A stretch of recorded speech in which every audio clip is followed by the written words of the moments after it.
नमस्कार, आप देख रहे हैं 4 PM और मैं हूं आपके साथ सिमरन। एक तरफ जम्मू कश्मीर के पहलगाम में हुए आतंकी हमले को लेकर सियासी पारा 7वें आसमान पे है। दूसरी तरफ बिहार चुनाव को मद्देनजर रखते हुए सभी दल जम के प्रचार प्रसार कर रहे हैं। इस बार के चुनाव में एनडीए को इंडिया गठबंधन जोरदार टक्कर देता हुआ दिखाई दे रहा है। यही वजह है कि इस चुनाव को साधने के लिए खुद पीएम मोदी चुनावी मैदान में उतर चुके हैं। तभी तो पहलगाम में इतना बड़ा आतंकी हमला होने के बावजूद उन्होंने बिहार में जनसभा को संबोधित करना चुना। ऐसे में दुख भरे शब्द में जब उन्हें पहलगाम जाना चाहिए था तब वो बिहार गए। जब लोगों के दुख में उनके साथ उनको खड़ा होना था तब उन्होंने बिहार में कई योजनाओं का शिलान्यास किया, वोटरों को साधने की भरपूर कोशिश भी की। लेकिन पीएम मोदी के इस कारनामों के बाद अब बिहार में एक बार फिर पोस्टर वार शुरू हो गया है। आरजेडी समेत अन्य विपक्षी दलों के नेताओं ने न सिर्फ मोदी और सीएम नीतीश को बल्कि पूरी भाजपा को घेरना शुरू कर दिया है। न सिर्फ जुबानी हमला बल्कि पोस्टरों के जरिए भी भाजपा को विपक्षी दलों के नेता निशाना बना रहे हैं। इसी कड़ी में पटना के आरजेडी कार्यालय के बाहर प्रधानमंत्री नरेंद्र मोदी और बिहार के मुख्यमंत्री नीतीश कुमार पे निशाना साधते हुए पोस्टर लगाया गया है। अभी चर्चा में रहे इस पोस्टर की अगर बात की जाए तो आरजेडी नेत्री संजू कोहली की तरफ से पोस्टर लगवाया गया है। पोस्टर में एक साफ जो है एक तरफ महागठबंधन की ओर से निकाले गए कैडल मार्च की जो है फोटो दिखाई दे रही है, जिसमें तेजस्वी यादव व अन्य नेता शामिल हैं। इसके साथ ही लिखा है एक तरफ देश मातम मना रहा है, इसके ठीक दूसरी तरफ पीएम मोदी और सीएम नीतीश कुमार की मधुबनी रैली के दौरान की फोटो दिखाई दे रही है। इस फोटो के साथ लिखा है कि दूसरी तरफ रैली जनता सब याद रखेगी। वहीं पीएम मोदी और सीएम नीतीश की फोटो के नीचे लाल अक्षरों में लिखा है आतंकवादियों को जवाब दीजिए, जनता आपके साथ है। आपको बता दूं, ये कोई पहला मौका नहीं है कि जब आरजेडी या अन्य विपक्षी दलों ने भाजपा को घेरा हो, बल्कि इससे पहले भी भाजपा को घेरा जा चुका है।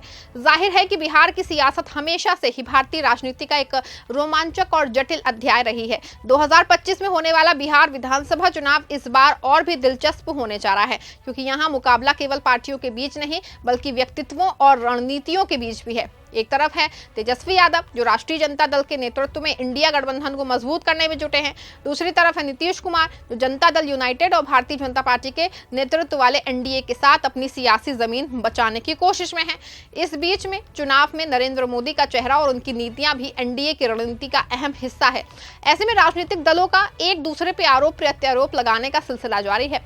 इस बार के चुनाव में तेजस्वी यादव भी एक्टिव मोड में नजर आ रहे हैं। चुनाव को मद्देनजर रखते हुए आपको बता दें कि पटना की सड़कों पे चुनावी बुखार चढ़ चुका है।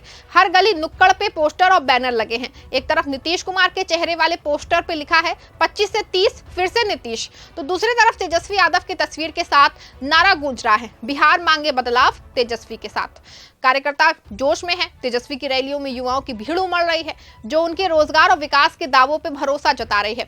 दूसरी ओर नीतीश और बीजेपी के रोड शो में अनुभव और स्थिरता का दावा किया जा रहा है। तेजस्वी यादव जो अब बिहार में विपक्ष के सबसे बड़े चेहरे बन चुके हैं, अपनी सभाओं में नीतीश कुमार पे तीखे हमले बोल रहे हैं। 20 साल से नीतीश जो हैं बिहार को चला रहे हैं, लेकिन बिहार के युवा आज भी रोजगार के लिए दूसरे राज्यों में पलायन कर रहे हैं। हमने 17 महीनों में 5 लाख नौकरियां दी, अगर हमें मौका मिला तो बिहार को पलायन मुक्त बनाएंगे। तेजस्वी का यह दावा बिहार के युवाओं में जोश भर रहा है, खासकर उनमें जो बेरोजगारी और आर्थिक तंगी से काफी ज्यादा जूझ रहे हैं। तेजस्वी यादव गठबंधन के समन्वय के रूप में सभी दलों को एकजुट करने की कोशिश में है। हमें नीतीश और बीजेपी के खिलाफ एकजुट होकर लड़ना होगा। हमारा मुद्दा है जाति जनगणना, 65% आरक्षण और बिहार के युवाओं को रोजगार। ना सिर्फ आरजेडी बल्कि कांग्रेस भी बिहार चुनाव को एक्टिव मोड में नजर आ रही है। आपको बता दूं कि कांग्रेस की तरफ से कन्हैया कुमार और नव निर्वाचित प्रदेश अध्यक्ष राजेश कुमार जैसे युवा चेहरों को आगे किया जा रहा है। कन्हैया की पलायन रोको नौकरी दो पदयात्रा ने ग्रामीण इलाकों में खासा असर दिखाया है। हालांकि गठबंधन के सामने सबसे बड़ी चुनौती है मुख्यमंत्री के चेहरे पे सहमति बनना। तेजस्वी को आरजेडी और गठबंधन का स्वाभाविक चेहरा माना जा रहा है, लेकिन कांग्रेस और अन्य छोटे दलों में कुछ बेचैनी है। वहीं तेजस्वी यादव की राजनीति की अगर बात करी जाए तो वो बिहार की जातिगत समीकरणों को ध्यान में रखते हुए ओबीसी, ईबीसी और दलित वोटरों को एकजुट करना चाहते हैं। साथ ही उनकी नजर जो है मुस्लिम और युवा वोटरों पे भी है जो पिछले कुछ चुनावों में आरजेडी के पक्ष में रहे हैं। 2020 के विधानसभा चुनाव में महागठबंधन को 18 से 35 आयु वर्ग के बीच 47% समर्थन मिला था और तेजस्वी इस बार इसे और मजबूत करना चाहते हैं। इस बार के चुनाव में नीतीश कुमार की भी दाल गलती जो है दिखाई नहीं दे रही है। उनकी बौखलाहट साफ नजर आ रही है। ये वजह है कि वो अक्सर ट्रोल हो रहे हैं, कभी मंचों पे हंसने की वजह से तो कभी अपनी गलत बयानबाजी की वजह से उन्हें जनता का और विपक्ष के विरोध का सामना करना पड़ रहा है। नीतीश कुमार जिन्हें बिहार की सियासत का चाणक्य कहा जाता है, इस बार अपनी साख बचाने के लिए पूरी ताकत झोंक रहे हैं। पटना में एनडीए की रैली में नीतीश कहते हैं, हमने बिहार को जंगल राज से निकाला, सड़क, बिजली और स्कूल दिए, क्या आप फिर से लालटेन युग में जाना चाहेंगे? नीतीश का यही बयान आरजेडी और तेजस्वी पे सीधा हमला है। बीजेपी की रणनीति में नरेंद्र मोदी का चेहरा अहम है। पीएम मोदी की रैलियों में विकास और डबल इंजन सरकार का जिक्र बार बार हो रहा है।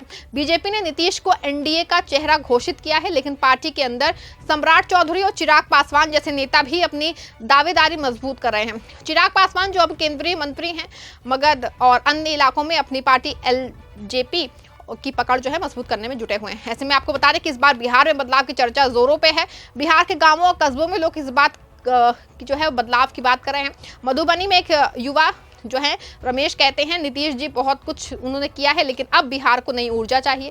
तेजस्वी की बातें हमें भरोसा देती हैं। वहीं गया की एक बुजुर्ग महिला कहती है कि नीतीश ने हमें सड़क और बिजली दी, इसके अनुभव पे उन पे भरोसा है। ऐसे में 2025 का बिहार विधानसभा चुनाव तेजस्वी यादव और इंडिया गठबंधन के लिए एक सुनहरा मौका है। उनकी युवा ऊर्जा, रोजगार और जातीय जनगणना जैसे मुद्दों ने बिहार की जनता में उम्मीद जताई है। दूसरी तरफ नीतीश कुमार का अनुभव और मोदी की लोकप्रियता एनडीए को मजबूत बनाती है। ये मुकाबला केवल सत्ता का नहीं बल्कि बिहार के भविष्य का है। तेजस्वी अगर गठबंधन को एकजुट रख पाए और युवा वोटरों को अपने साथ जोड़े रखे तो वो नीतीश और मोदी को कड़ी टक्कर दे सकते हैं। लेकिन नीतीश की सियासी चालबाजी और बीजेपी का संगठन इसे आसान नहीं बनाएगा। बिहार विधानसभा चुनाव को लेकर जिस तरह से पीएम मोदी ने साधने की कोशिश कर रहे हैं, उसको लेकर अब खुद ही वो ट्रोल हो रहे हैं। तो तेजस्वी यादव ने प्रधानमंत्री नरेंद्र मोदी पर निशाना साधते हुए कहा कि पहलगाम आतंकवादी हमले के मद्देनजर पीएम मोदी ने अपना उत्तर प्रदेश का निर्धारित दौरा रद्द किया, लेकिन वो बिहार दौरे पे आए जहां विधानसभा चुनाव नजदीक है। तेजस्वी यादव ने कहा कि बैठक में हमने पहलगाम आतंकी हमले की निंदा करते हुए एक प्रस्ताव पारित किया है। हम कल पूरे राज्य में कैडल मार्च भी निकालेंगे। उन्होंने आरोप लगाया कि यह आतंकवादी हमला एक बड़ी खुफिया विफलता का परिणाम है। यादव ने पूछा कि आतंकवादी केंद्र शासित प्रदेश में कैसे घुस गए और पहलगाम तक कैसे पहुंच गए और इस घटना की जिम्मेदारी कौन लेगा। तेजस्वी यादव ने कहा कि हमलावरों ने घटनास्थल की रैकी भी की होगी, लेकिन उन्हें रोका नहीं जा सका। उन्होंने कहा कि प्रधानमंत्री ने बृहस्पतिवार को उत्तर प्रदेश का अपना निर्धारित दौरा रद्द कर दिया, लेकिन उन्होंने देश भर में शोक की स्थिति के बावजूद विधानसभा चुनावों से पहले एक जनसभा को संबोधित करने और परियोजनाओं के उद्घाटन करने के लिए मधुबनी का दौरा किया। राज्य में विधानसभा चुनाव इस वर्ष के अंत में होने हैं। यादव ने कहा कि हम जानते हैं कि चुनाव नजदीक आने के कारण वो बिहार आते रहेंगे। एक बात मैं जरूर कहना चाहूंगा कि भाजपा नेताओं को पहलगाम आतंकी हमले को सांप्रदायिक रंग नहीं देना चाहिए। राजद नेता ने दावा किया कि पहलगाम आतंकी हमले के पीड़ितों में शामिल लेफ्टिनेंट विनय नरवाल की बहन ने खुलासा किया है कि गोली लगने के 1.5 घंटे बाद तक उनका भाई जीवित था। गौरतलब है कि जिस तरह से पहलगाम का मुद्दा उठा है, उससे एक बात तो तय है कि बिहार चुनाव में इसका भारी असर देखने को मिल सकता है। इस खबर फिलहाल इतना ही। आप देखते रहें 4 PM। धन्यवाद।